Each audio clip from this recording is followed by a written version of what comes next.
प्रिय विद्यार्थियों, मैं गुरमीत सिंह, सह आचार्य हिंदी विभाग, राजकीय महाविद्यालय बूंदी।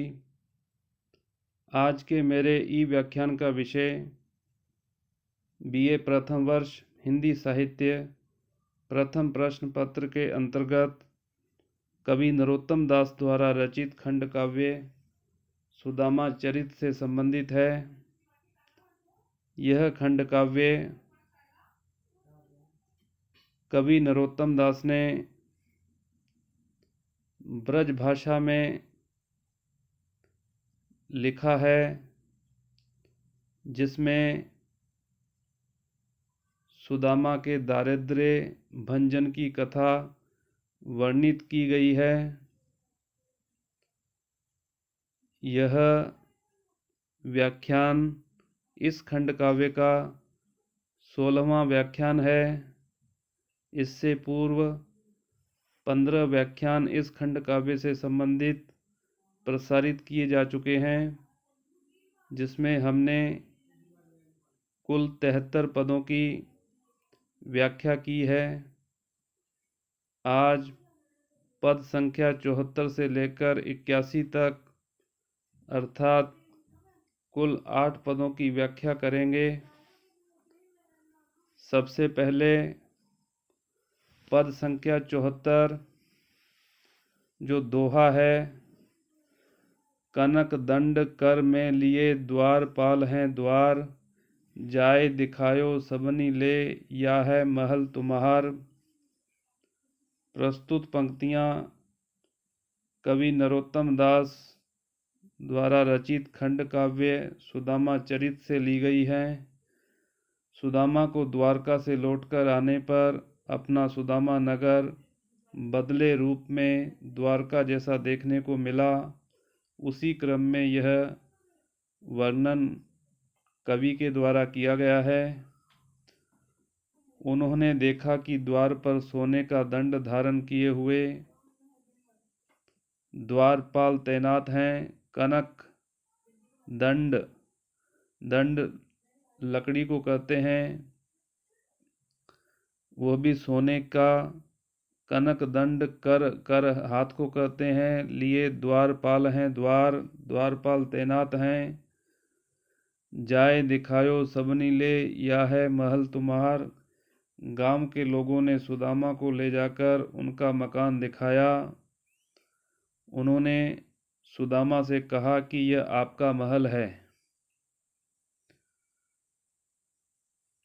कही सुदामा हंसत हो वह करी परम प्रवीण, कुटी दिखावहूँ मोही जहाँ बामनी दीन।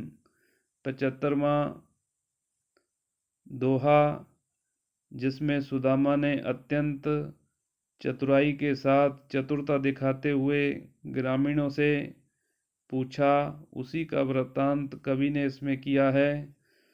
सुदामा ने चतुराई दिखाते हुए हंसकर कहा कि मुझे वह कुटी दिखाओ जहाँ गरीब ब्राह्मणी रहती थी। हंसत हो है करी परम प्रवीण चतुरता को कहते हैं। अत्यंत कुशलता के साथ निपुणता के साथ वह सुदामा उन ग्रामीण वासियों से कहते हैं कि मुझे तो वो कुटी दिखाओ जहाँ पर मेरी पत्नी ब्राह्मणी दीन रहती थी।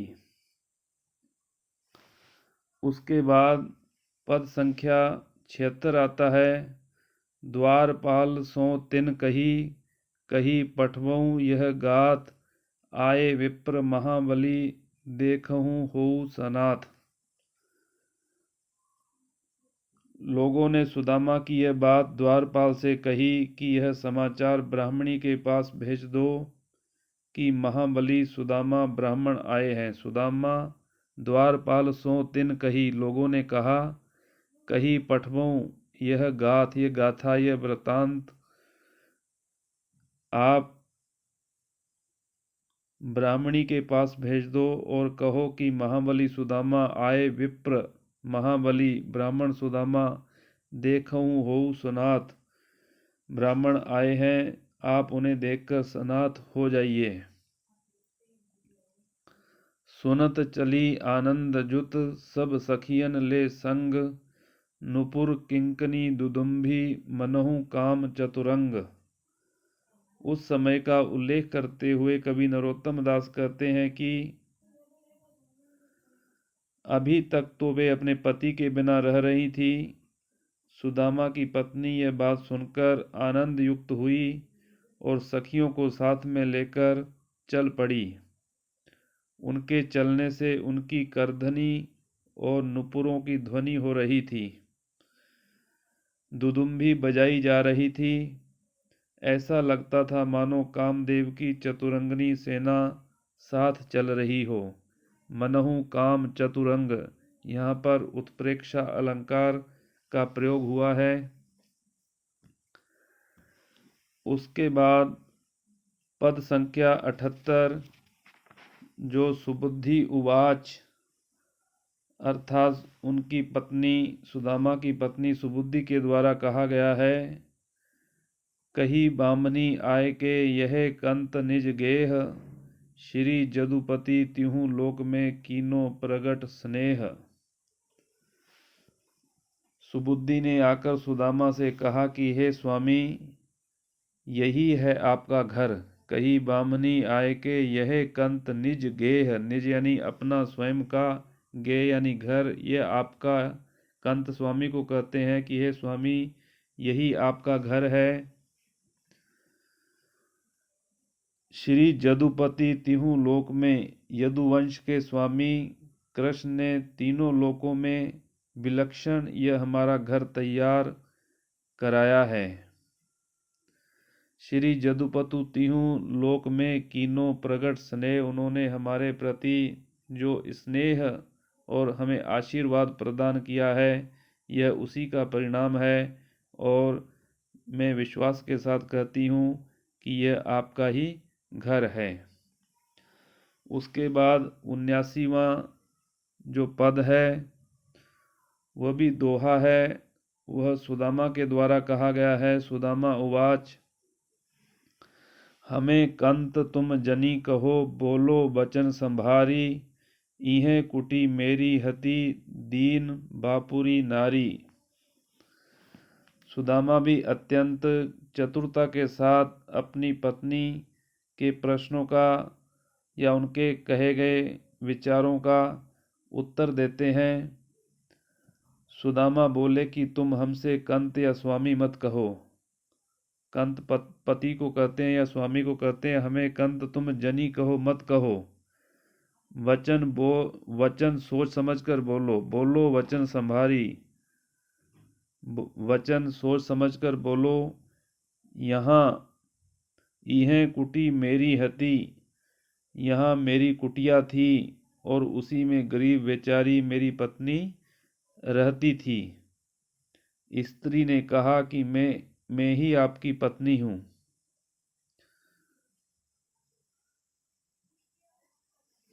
अर्थात कहने का अभिप्राय है जो 80वां पद है उसमें सुबुद्धि उवाच सुबुद्धि सुदामा के द्वारा किए गए प्रश्न का उत्तर देती है कि मैं तो नारी तिहारिये।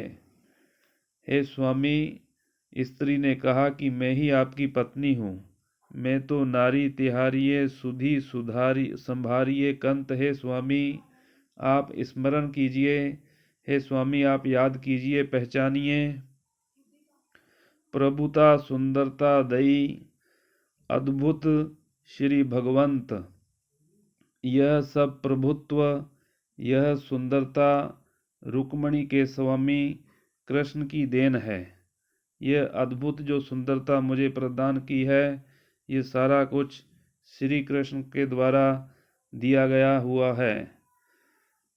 प्रस्तुत पद में संवाद शैली में सुदामा और उनकी पत्नी के बीच हुई बातें प्रस्तुत की गई हैं। भाषा कथ्य को व्यक्त करने में समर्थ है, वर्णन में स्वाभाविकता है। उसके बाद कविता आता है जो 81वां पद है। इसमें भी सुदामा उवाच, सुदामा कहते हैं, उसी का उल्लेख करते हुए कवि नरोत्तम दास ने प्रस्तुत पद में वर्णन किया है कि सुदामा किस प्रकार से अपनी मनोदशा को व्यक्त करते हैं। इस पद के माध्यम से वह कहते हैं कि टूटी सी मड़ैया मेरी परी हुती याही ठोर, तामे परो दुख काटो कहाँ हेम धाम री, जेवर जराऊ तुम साजे प्रति अंग अंग, सखी सोहे संग सब वह छूछी हुती छाम री, तुम तो पटंबर री ओढ़े हो किनारीदार, सारी जरतारी वह ओढ़े कारी कामरी, मेरी वा पंडाइन तिहारी अनुहार ही पे, विपदा सताई वह पाई कहाँ पामरी। यह प्रस्तुत पद सुदामा की पत्नी आभूषण पहने हुए थी, उनके कीमती रेशमी वस्त्र थे। उसने सुदामा से कहा कि मैं ही आपकी पत्नी हूँ और यही आपका घर है। तब सुदामा ने जो कहा उसी का वर्णन इस पद के माध्यम से किया गया है।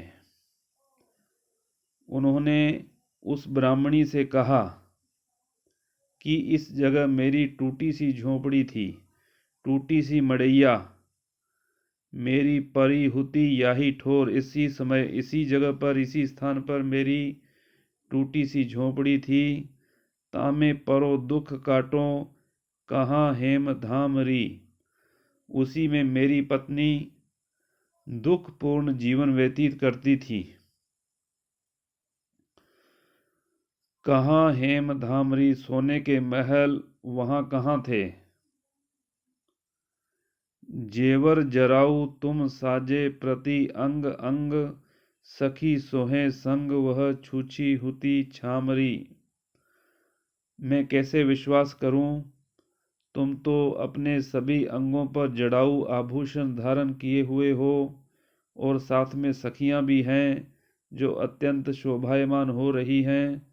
मेरी पत्नी तो इन गहनों आदि से रहित और दुर्बल सी थी, छूछी हुती छामरी, अत्यंत दुर्बल सी कृशकाय हुआ करती थी।